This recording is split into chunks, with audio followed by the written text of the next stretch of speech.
Is it possible to completely erase a whole village, a whole town, a whole locality from the map? That is precisely what happened to the area called Mahua Dabar in 1857. On June 20th, 1857, the British slaughtered every man, woman, and child in the town of Mahua Dabar. They went on to erase it from the map and pretend that it never existed. In this presentation, Jagmohan Singh, the nephew of Shahid Bhagat Singh, goes over the story. If you appreciate this content, please do remember to like and subscribe. With that, please enjoy the presentation of Jagmohan Singh. I'm thankful to Peace Visual for giving me this opportunity because we are going to explore another side of the first war of independence of 1857. This is around a town, Mahua Dabar, that how the things actually were working, because we have been taking a very broader view of 1857, but there are finer things. And maybe this is a talk about that village, which was once a very prosperous, but this was virtually demolished to ground. And it was lost for 150 years. That is, it is after about 150 years, the progeny of those people who were thrown away from that came back and discovered. So I think this will be an interesting episode of 1857, the series which you are already carrying out to understand our history and the type of forces which are working there. So I present to you my presentation, which we will discuss about various aspects of it. So this is about the story starts from one which we have discovered after 150 years. But what was this Mahua Dabar basically? It is, the name comes from, Mahua is a flower which is used for many purposes, and even Mahua drink is also made in the common villages. And Dabar is a pool of water, Dab. So Mahua Dabar is a place where Mahua flowers were flourishing. And as per history, there was available is 1813 survey before it got disappeared from the records. And to just know about what type of people were living there, they say that in Mahua Dabar, there were scholars of grammar, metaphysics, theology, law, and number was 20. That means it was quite, and the population of the Thana, because this is an area which is put in under this, there were 693 Mohammedan families, 9,533 Hindu families, and the total is 10,266 families, of which the different category is that they call 3960 a gentry, that is good living people. 263 were traders, and 1669 were artificers, that is artisans, and 4334 were plowmen, that is the dependent on agriculture. And this is that 1938 map, which was actually made by Buchanan's survey of 1813. And the area we are talking about is this Mahua Dabar. This is that Thana area. This is close to Basti and Gorakhpur. This is basically the whole area is known as the district of Gorakhpur. Or so this is the place, and this is based on a river. Ghagra is a larger river, but there are minor tributaries on it because it's flourished. So the economy of this Mahua Dabar, the Thana itself, the area which we are seeing was 212 square kilometers, and it has 7 marketplaces. And as in that time, the export is supposed to be 35,130 rupee, and imports of this is that was available. So there were actually in Gorakhpur, the various areas which were actually being used for this market towns were Mahua Dabar, and this is how it was spelling at that time. Pipara, Nagar, Ganeshpur, Captain Ganj, Awadh, Butnagar, and Uji. So these were the market towns in this Gorakhpur area. Mahua Dabar is a scattered place. This is how it is described in that buried in plantation, but contains 200 houses, many of which are tiled and some have 2 stories. But this is that most of them were straw based also. That will be important when we come next to it. So about its situation and history, uh, this area is called Northwest Provinces at that time of the now it is of the UP. This is a small town on the Menura. This is a feeder of Koini, and these are the rivulets, and with ultimate discharge into Ghagra. This is what Buchanan at that time describes it. Was allotted, but this is very interesting how this town got established. Because in 1757, when East India Company came to Bengal, Bihar, Odisha, took its, and then the policies which they adopted were that they virtually uh, unsettled the artisans from Murshidabad and other Dhaka area.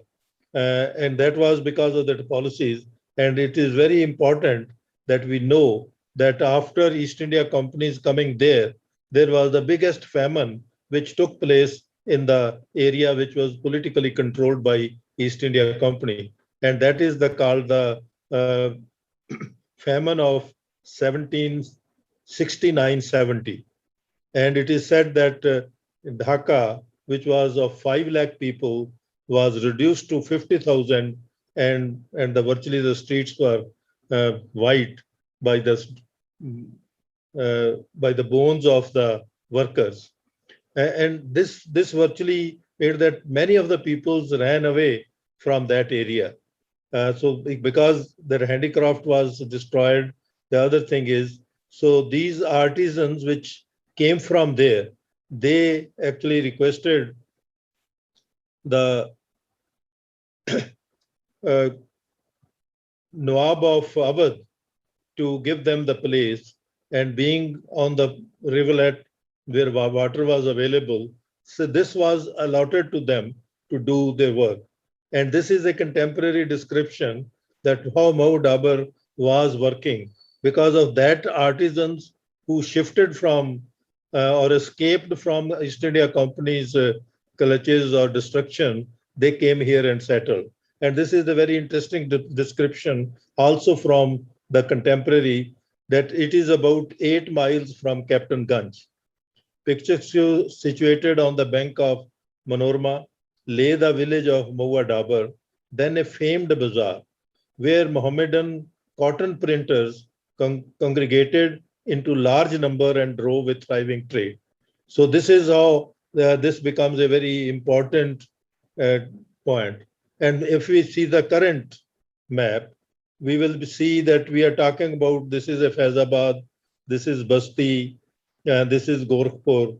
So it is in the Basti area and the Gorakhpur area that we are virtually, and this is called northwest area of then province of Uttar Pradesh, and this is known as a one commissionary, which is now also in that way.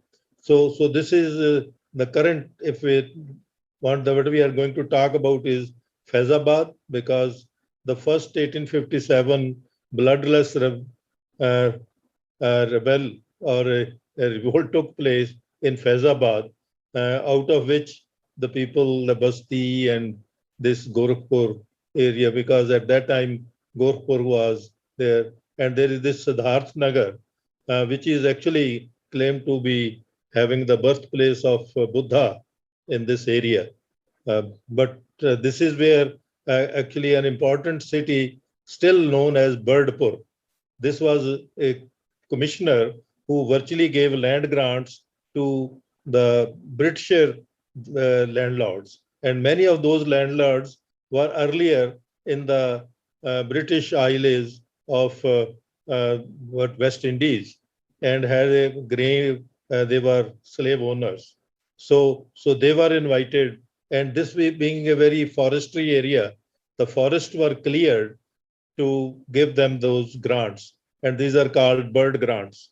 So Birdpur is still known, and it is very interesting that Birdpur panchayats are numbered. There are 14 panchayats which are called Birdpur number 1 to Birdpur number 14. But that Birdpur is the first British or virtually at that time East India Company's arrangement of giving land grants to, and these some of these were the Nile or indigo producers, and some of them were opium producers, because this comes very interestingly that first they have a kind of deployment of soldiers about the opium station which they had from here. So these were the crops which were virtually by the company either for their trading to China or their trading to back to England, that these were being used. But this out of that we will come to our next part of the story. So as I said, then on 8th July 1857, there was a bloodless mutiny at Faizabad. And this is very interesting. It was led by a saint soldier, Maulvi Ahmdullah Shah.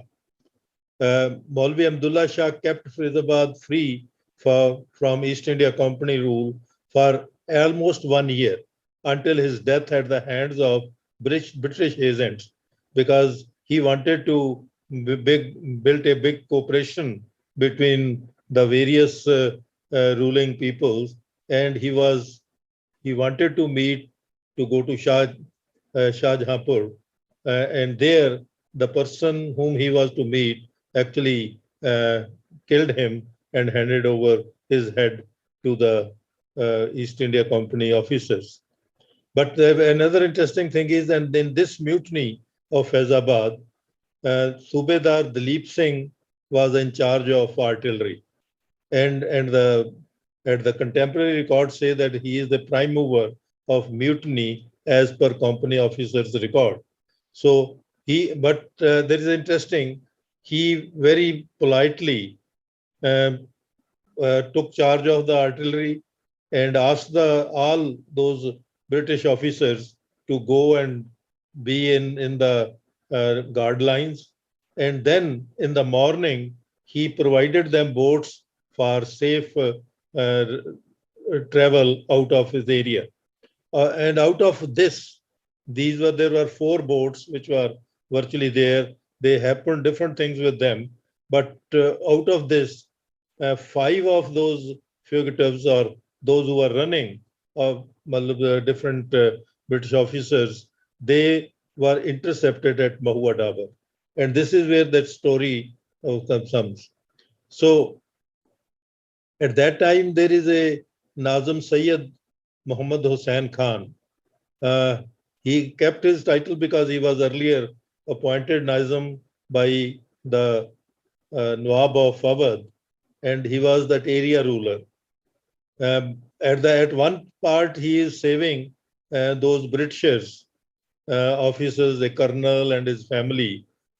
But later on, it was at Captain Ganj that he declared that area as an independent area of Awadh. So he said that I take over my Nizam over there. But when later on he was asked to surrender to the British authority, then he wrote 2 letters, and they're very interesting to Gorakhpur magistrate. He said, I have never killed any official or subject, although the European officers and their soldiers have slaughtered thousands of innocent and insignificant men, including women, blind men, and mendicants, and have burned down their dwelling, looting their property. So he said, I have not done as a ruler. And the second is the government having committed every description of oppression. It is foolish in me to have any hope for my having saved Colonel Lake, that is the Lennox, that was the, and his two ladies. I do not consider my mission would be lawful, but it will be taken as a criminal. So he was also charged of the killing of Mr. Pipe, who is actually the next part, we'll talk about it, but he was never killed. He was wounded, but that also they wanted to bring to him. So this Mr. Pipe was the villain of a British landlord who burned down Mahadabar in sheer retaliation because Mr. Pipe was who had a grant of land to him, which is called the bird grant. And and this is what were the cause of people's uh, about 1857. Actually, that is very interestingly brought out by History of Mutiny 1857 by G.B. Melson. And this is Melson has with another, there are well, the largest volume of history written on 1857 is by them. But at page 230, he rightly concludes that the wiser statesmen have recognized that the real enemies of the British are the Sipahis, the population of the northwestern provinces of Budelkhand, Rohilkhand, and Awadh. So why it is so? He gives that answer at his that because of the land and revenue system introduced by another British officer, Thompson. He said that we have, and that is why the peasantry's cause is important, and the how government take a decision about that has a repercussions later on. So it touched in page 145. He very clearly puts it that it touched the southern frontier of Awadh and was in close proximity to the district of Jaunpur, Ajamgarh, and Gorakhpur. The landowners in which had been completely alienated from their British masters by the action of land and revenue system introduced by Mr. Thompson. So what were these reforms? Actually, that's very interesting too, because there was a forest charter of 1855, as a result of which the restrictions which were the restrictions were imposed on the local and native individuals on terms of utilization the forest sources. And it just occurs to me that currently the Indian government is also having this very forest charter which they are imposing on the tribal lands. So the largest forest area were cleared and are converted into agriculture land and granted to British landlords. This is how they introduced the interest of the British landlords as a supporting persons to them. So the third is that as we talked earlier, so this is known as a bird grant. So there is a town known as Birdpur in district Siddharth Nagar, as I show you in the map. And panchayats are even now known as Birdpur number 1 to number 14 instead of collectively. So Pipe was one such landlord. There were other landlords also who were having indigo agriculture. And most of these landlords were earlier slave owners, and that shows their contentry also. So this land revenue system, this was one was how to destroy the forest and allot it as a land grant. And the second was, they call it Mahalwadi system of land revenue. So there are three systems which have been used by the British period as land revenue system. One is Rayatwadi, where it was in the south, that the plower is responsible for paying the revenue. So and this Malwadi system was that it will be collectively taken from the population, but at a rental demand. And the third was Jagirdari system, in which one person was given the responsibility to contribute the land revenue, which is particularly in the Bengal, Bihar, Odisha. It was the that Jagirdari system. So, but in Malwadi system, which was the scheme was brought in 1833, which completed the administration of current level, that 66% of rental demand was to be made from the agriculture people. That is, how much is your production? The 66% of that will be the rental which you have to pay. And these are called, and in 1855, this was brought as Saharanpur rules. But Governor General Dalhousie gave little relief that it revised to 50%. But while instructing them, British officers hardly cared about these rules. This created widespread discontent among the Indians. It affected big and small landholder equally. So that was which actually brought. And another interesting witness is Sir Syed Ahmed, who endorsed this very fact in his The Cause of 1857, because that was one important document which he produced. He says the land was not properly cultivated because of this land policy. Property became scanty. The cultivators were obliged to borrow money to pay the revenue. The interest on these loans ran up. Landlords, formerly men of substance, found themselves suddenly ruined. Villages in which there happened to be land lying uncultivated became more than ever neglected.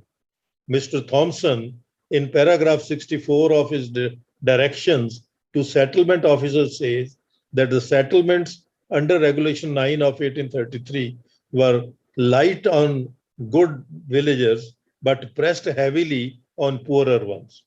So that is the policy. I think this is very clearly brought out. So it was the outcome of that property. And there is a very interesting story of Raja Hanuman Singh of Kala Kankar. This noble Rajput has been dispossessed by the action of the revenue system. This is what Kay and Melson in volume 3, page 230C, 273 are about. And the story they tell is, the keenly as he felt the tyranny and disgrace, his noble nature yet declined to regard the fugitive chiefs of the nation, which had nearly ruined him, in any other light than as people in distress. He helped them in that distress. He saw them in safety to their own fortresses. But when, on bidding him farewell, Captain Barrow expressed a hope that he would aid in suppressing the revolt, he stood erect and he replied, Sahab, your countrymen came into this country and drove out our king. You sent your officers round the district to examine the titles to the state. At one blow, you took from me lands which from time immemorial has been in my family. I submitted. Suddenly, misfortune fell upon you. The people of the land rose against you. You came to me, whom you had dispossessed. I have saved you, but now I march at the head of my retainers to Lucknow to try and drive you from this country. This is that even under that distress, people had their humanism intact on the Indian side, but on the British side, Mali is what we are going to see how those things happen. But on the other side, the Mahua Dabar was plundered, burned to ground. Why?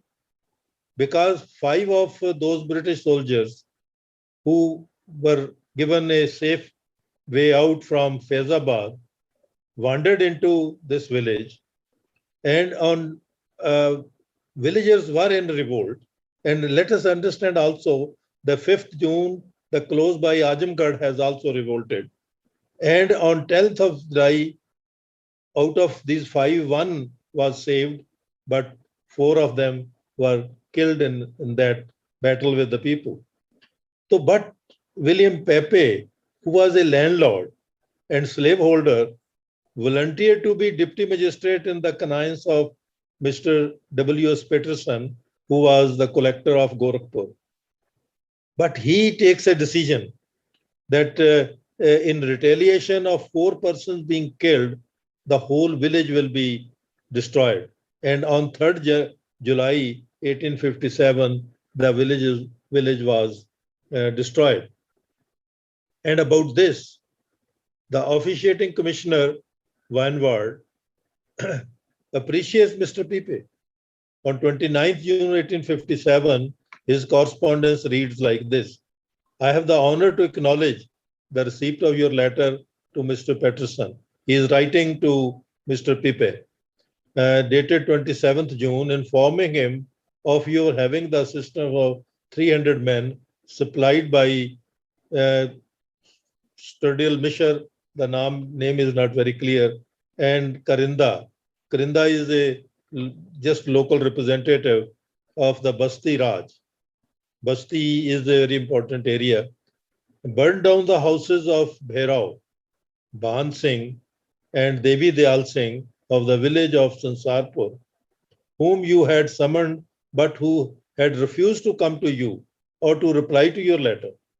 That means just for refusal, or then these 3 people who were well off and they were virtually on the revolt side, and their village and their houses were burned down by Mr. Pipe.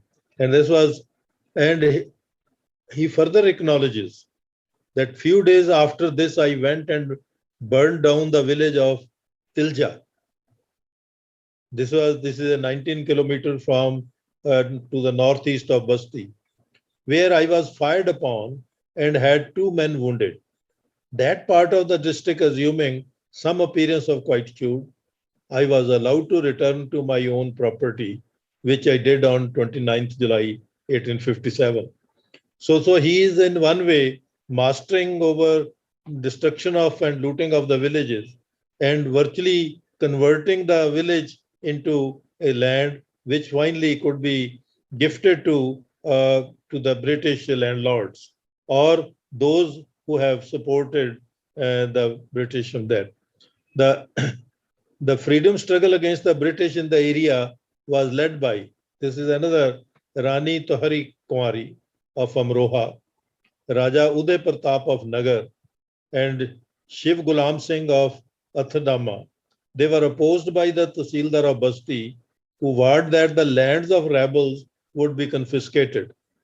He was consequently killed by Sheikh Wali Muhammad, who, along with 2 other local jimidars, Sheikh Sultan and Sheikh Talib, and with 2 guards, Abdul Wahid and Buzarat, were arrested and publicly hanged in the Wali Bagh at Basti.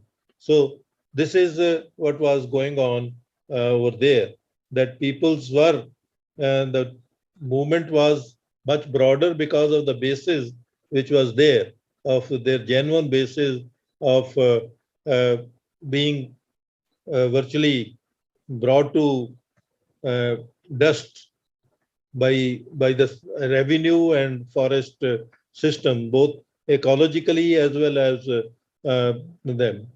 So now even they were not satisfied with burning and plundering of Mahua Dabar. In its name, people were killed by hanging. There are few instances. Then on 18th February 1858, in connection with Mahua Dabar killing, Guljar Khan, Nihal Khan, Khisa Khan, and Badlu Khan, all Pathans from Mahua Dabar, and Gulam Khan from Pehronpur, along with the Chaukidar Ruda Khan, were hanged. So similarly, at the close of 1869, the Basti police captured several of the survivors, and 3 were condemned to death by the session judge, along with one Mr. Jafar Ali. After this, there was a long, and Jafar Ali was an influential Jimidar. He actually left that area because that Mahua Dabar was destroyed. He has been moving around. He pilgrimaged to Holy Makkah and became a fakir, but was arrested and sentenced to be hanged. Well, he was virtually, so that in 1871, one Nawab Ali Lal Khan, he was also a native of Mahua Dabar, was arrested in Bombay and hanged. So they, even when they have left that area, which has been brought to dust and virtually lost its own existence, they have been continuing with that. So Mr. Pipe wrote that at 9 a.m. of 21st May, this is sorry, 1858, I was attacked by a body of rebels. So I say that even people didn't spare him, though he tried to be a very hero for the British. Then he says that I was attacked by a body of rebels, 1,000 strong. I had about the same number of my own tenantry and fought them for upward of half an hour. My people, having but a very limited quantity of ammunition, gave way, and I had to retire with only the clothes on my back.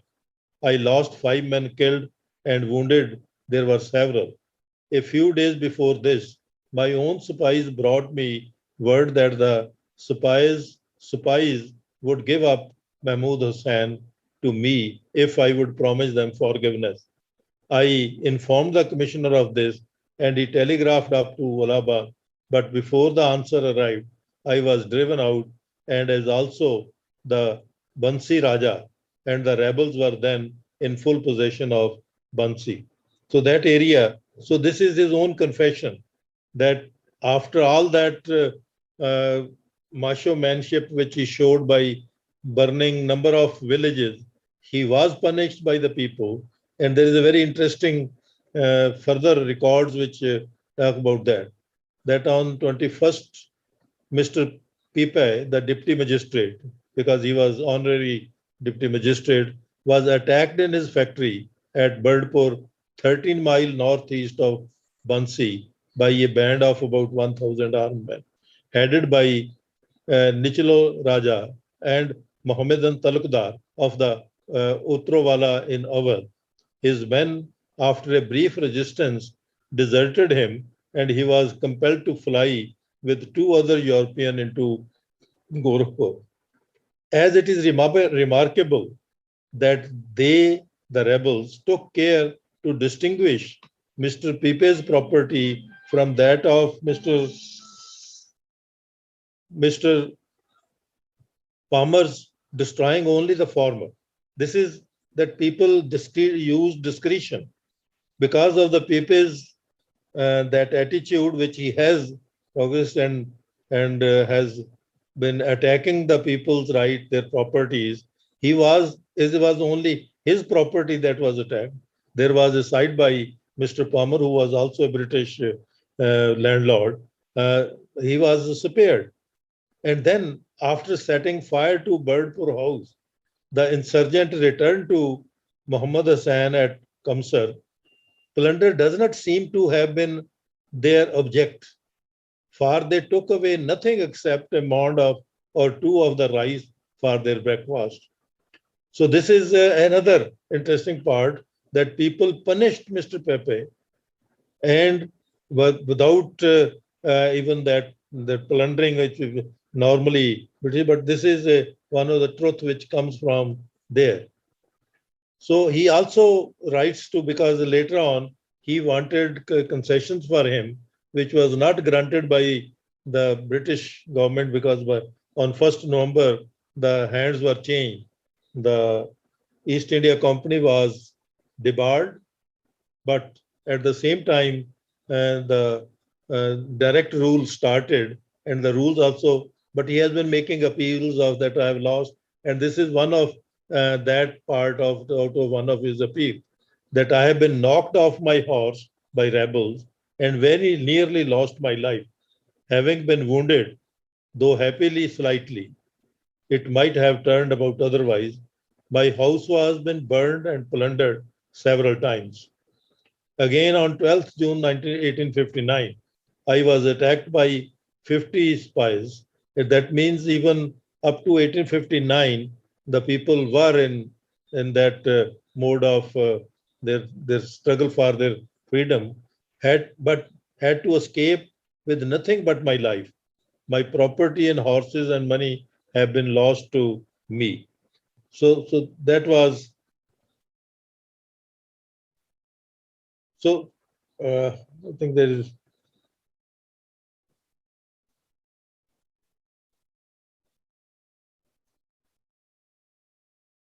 some last things which will. Yes, uncle, that's not a problem.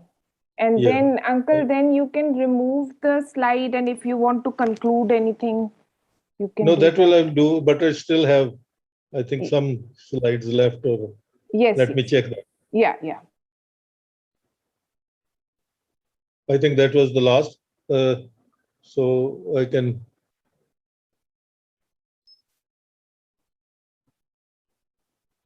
So the point is that this is another side of a lot of humanitarian views of the rebels, and but at the same time, the type of destruction which is done through the rules, or particularly of land management, is a serious issue which has not been taken up on that.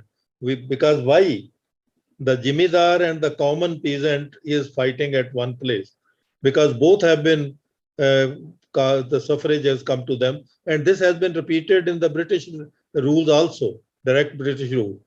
And there is a one observation that about 29,000 square kilometer of the forest was removed and to give it to these British Zamindars. And it occurs to me that these British Zamindar is virtually a corporate interest which goes with the government, and government is least bothered about the people they want, and that is a part of the colonization mentality. And this is why they severely punish and suppress people, but at the same time, they don't bother about giving them and keep them involved in some kind of misinformation. So from this, it was because this Mahua Dabar gives us a story of a different nature, that and there is so much of destruction, but finally people never forget, because if people were attacking Pipai was because of his misadventures as a, and he was not a regular British officer, but try to help, like sometimes now people, we will find the same type of characters who try to overuse the government uh, power, but they are not virtually answerable to that.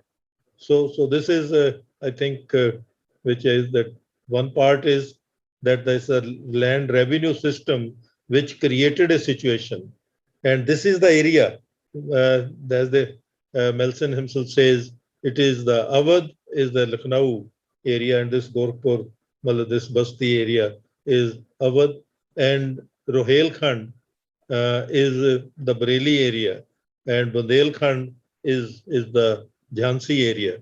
So these were the center of that revolt, and people were fighting for actually liberation of themselves from which has been hunger, and which has been caused by the British system. So I think this is which I wanted to share. And maybe if there are questions, but this is because this all came from those records which are now available with us from different sources of British and even the House of Commons uh, and the contemporary reporting. So with this, thank you very much.